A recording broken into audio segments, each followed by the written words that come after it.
তা প্রথমবারে যখন চাপ দেয় গল গল গল গল করে রস পড়ে। ও আচ্ছা, তাই নাকি? তারপরে তো পড়ে না, একেবারে আঙুল ঢুকিয়ে ঢুকিয়ে সিটি করে দেয়। ও এই ব্যাপার।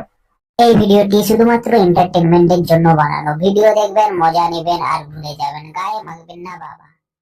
রস নাই, তোমার সঙ্গে আমার কোনো সম্পর্ক নাই।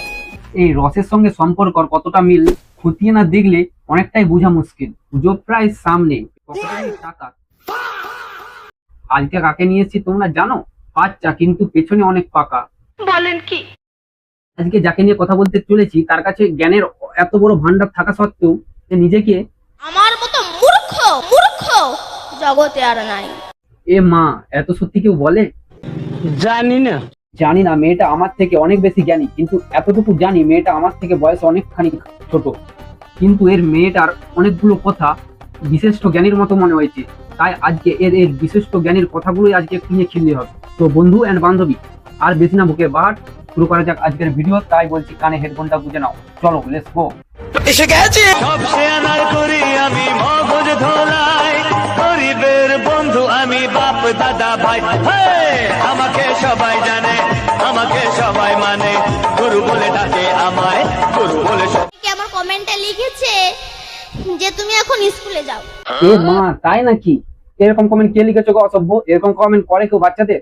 না গো, তুমি স্কুলে যেও না, নাহলে এরকম কথা কে শোনাবে আমাদের? কৃষ্ণের বউ চাউমিন করে দিয়েছে, তাই বসে বসে খাচ্ছে।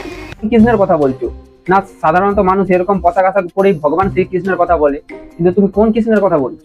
না মানে মানুষ রূপী কৃষ্ণের কথা বলছো? কারণ নাম কৃষ্ণ, মানুষ। ভালোবাসা ততদিন থাকে যতদিন দেহে রস যৌবন আর টাকা থাকে। কোথায় ছিলে তুমি? যৌবন ফুরিয়ে যাক, টাকা ফুরিয়ে যাক, ভালোবাসাও সঙ্গে বিদায় নেবে। তুমি একটা কাজ করো, তুমি স্কুলে যাও, তোমার প্রধান শিক্ষক বা শিক্ষিকা থাকবে, তাদেরকে বলো তুমি চেয়ার থেকে সরে দাও, তোমার থেকে বেশি জ্ঞানী আমি। আমার যে জিনিসটা বুঝতে 24টা বছর লেগে গেছে, আমার মনে হয় তুই 8 বছরেই বুঝে গেছিস। প্রথমবারে যখন চাপ দেয় গল গল গল গল করে রস পড়ে, তারপরে যখন চাপ দেয় রস শুরু হয়ে পড়ে, তারপরে এক দু ফোঁটা পড়ে, তারপরে তো পড়ে না, একেবারে আঙুল ঢুকিয়ে ঢুকিয়ে সিটি করে। পাতিলেবুর রস ছিল। এটা পাতিলেবুকে লেবু দিয়ে অ্যাকচুয়ালি উদাহরণ বোঝানো হয়েছে, লেবুকে এখানে বোঝানো হয়নি, ঠিক আছে? এখানে তোমার বাবুকেই বোঝানো হয়েছে। অনুষ্ঠান বাড়িতে গেলে অ্যাকচুয়ালি দেখা যায় যে কেউ লেবুটা খায়নি, পাতেই পড়ে থাকে। আবার অনেকজনকে দেখেছি ভাত খাওয়ার পরে লেবুটা গ্লাসের মধ্যে নিচুড়ে নুন দিয়ে খায়। আবার অনেকজনকে দেখেছি লেবুটা দিয়ে হাত ধোয়। আবার নাকি এর মুখ থেকে শুনছি লেবু রস নিচুড়ার পর আবার লেবুতে আঙুল ঢুকিয়ে ঢুকিয়ে নাকি রস নিচুড়া হয়। আঙুল ঢুকিয়ে ঢুকিয়ে সিটি করে দেয়। কে করে এরকম? কাউকে দেখিনি। তুমি যখন গর্ভবতী ছিলে তখন ডাক্তার বলে দিয়েছে বেড রেস্ট, মানে বোঝেন তো বেড রেস্ট মানে? না না, বেড রেস্ট মানে আমরা একদমই বুঝি না। কি গো বেড রেস্ট মানে? খাটের নিচে যে পোঁত উপর করে মাথা নিচু করে শুয়ে থাকতে হবে? বেড রেস্টে আছে, এখন ভীষণ বড় এক টিভি দেখছেন আর কষা মাংস ছিঁড়ে ছিঁড়ে খাচ্ছেন, আর নাইটিটা খুলে স্বামীকে দিয়ে বলছেন একটু ধুয়ে দাও না গো। একটুখানি বাচ্চা এত কিছু জেনে গেছে যে একটা গর্ভবতী মহিলাকে ডাক্তার কি বলে। এটা কোন প্রকারের ভক্তির উদাহরণ ভাই? ধুয়ে দাও না গো, তো তোমার পেটে কি যন্ত্র জন্মাবে? কিছু মনে করো না বাবু, আমার মনে হচ্ছে তোমার মা ওই একই কাজটাই করেছিল। देखा आपने लापरवाही का नतीजा है। তুমি এতটা এখন বুঝে গেছো, তুমি এইটুকুও জানবে যে একটা প্রেগনেন্ট মহিলা গর্ভবতী অবস্থায় কোনো কাজ করতে পারে না। না মানে কোনো মহিলা প্রেগনেন্ট অবস্থায় যদি নিজের কাপড় তার স্বামী বা অন্য কাকু দিয়ে ধোয়ানো হয়, তখন তার নাকি পেটে যন্ত্র জন্মাবে। তো তোমার পেটে কি যন্ত্র জন্মাবে? এবার বলেন কি?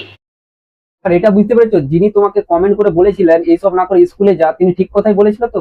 না যদি বুঝতে পারো তোমায় আবার বুঝাচ্ছি, দাঁড়াও। ভালোবাসার মানুষ যদি সবসময় কাছে থাকে তার প্রতি কিন্তু ততটাও কদর থাকে না। কি বলেছো? ওই জন্য আমার মা বলে তুই বাড়ি ছেড়ে চলে যা, কারণ আমার প্রতি কদর বাড়াবে তো। কারণ আমি এত বছর মায়ের সাথে আছি যে আমার প্রতি কদর কমে গেছে, তা আমি একটুকু মাকে ভালোবাসি না।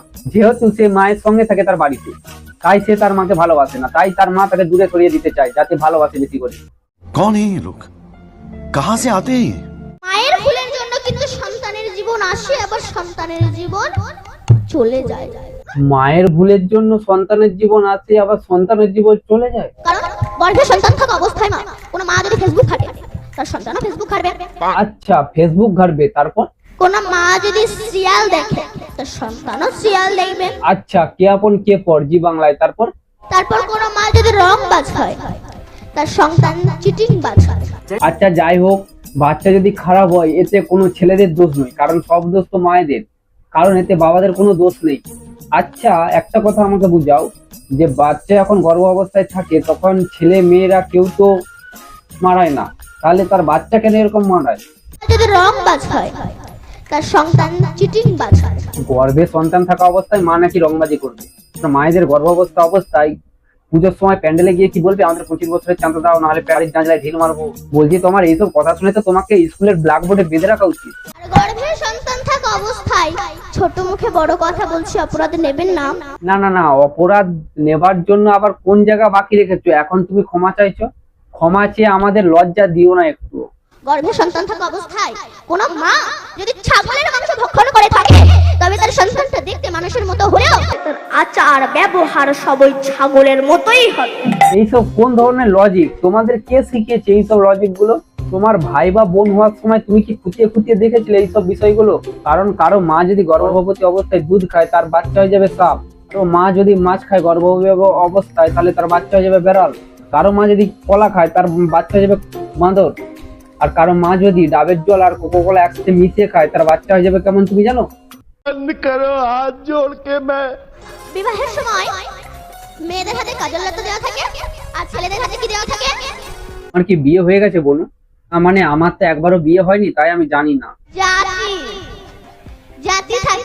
আর আমার মতো যারাও এখনো পর্যন্ত বিয়ে করেনি তারাও জানেনি যে ছেলেদের হাতে কি থাকে। তুমি কি করে জানলে? এত বড় জ্ঞান তুমি কোথা থেকে আনলে?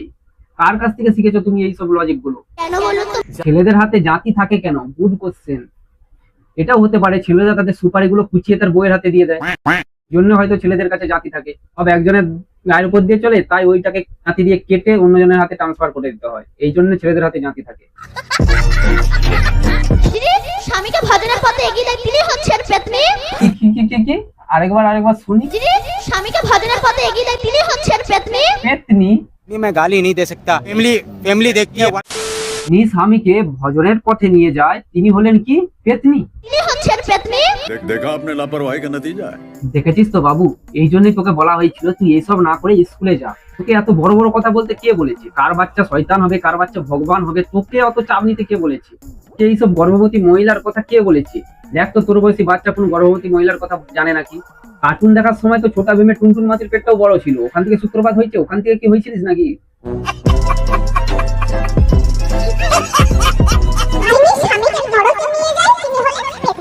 এবার আপনারা বলুন কার কার ঘরে পেতনি আছে? একটু হাত তুলবেন। সামনে বসে থাকা কাকু বলো, এই তো এই তো এই তো। মানে তুই তো সালা দিন দাঁড়ার ঝগড়া লাগিয়ে দিবি, কুরুক্ষেত্র বানিয়ে দিবি। মানে যে কাকুগুলো হাত তুলছে তাদের পেছনে তাদের বউ থাকবে, তারা বটি নিয়ে এসে তারা করবে কি? আমি পেতনি বলেন কি? যেখানে ঠাকুরের নাম করা হয় সেখানে তুই নাকি হিসাব করতে গেছিস কার কার ঘরে পেতনি আছে। কেন, তাদেরকে কি লিস্ট বানিয়ে তুই পেতনি ভাতা দিবি নাকি? আমি বললেও করবো না। যাই হোক, এই বনুটার ব্যাপারে যদি কিছু ভুলভাল বলে থাকে তাহলে আমাকে ক্ষমা করে দিও, কারণ এর বেশি বেশি যে জ্ঞানের কথাগুলো সেগুলো একটু বেশি পাকামো লেগেছে, তাই একটু তুলে ধরেছিলাম তোমাদের সামনে। আর এই বনুর কিছু কিছু কথা সেগুলো একটু আধটু মিলে যায়, যেমন এই সব কথাগুলো। আমরা রাত 2টার সময় শুই আর বেলা 10টার সময় উঠি, পশু পর্যন্ত ভোরবেলা উঠে যায়। ওই জন্যই তো আমাদের মা আমাদেরকে মানুষ নয় জানোয়ার রূপেই দেখে। এই বনুর পেজের মধ্যে ঢুকে আমি যখন এই বনুর ক্লিপ গুলো কালেক্ট করছিলাম, ওই পেজের মধ্যে এই বনুর আরেকটা ভিডিও দেখতে পাই। সেটা কি দেখবে? চোখ তুলে দেখো না কে এসেছে, ওকে নতুন করে রাধে তোমার খবর এনেছে। চোখ তুলে দেখো না কে এসেছে, নতুন করে রাধে তোমার খবর এনেছে। চোখ তুলে দেখো না কে এসেছে, নতুন করে রাধে তোমার খবর এনেছে।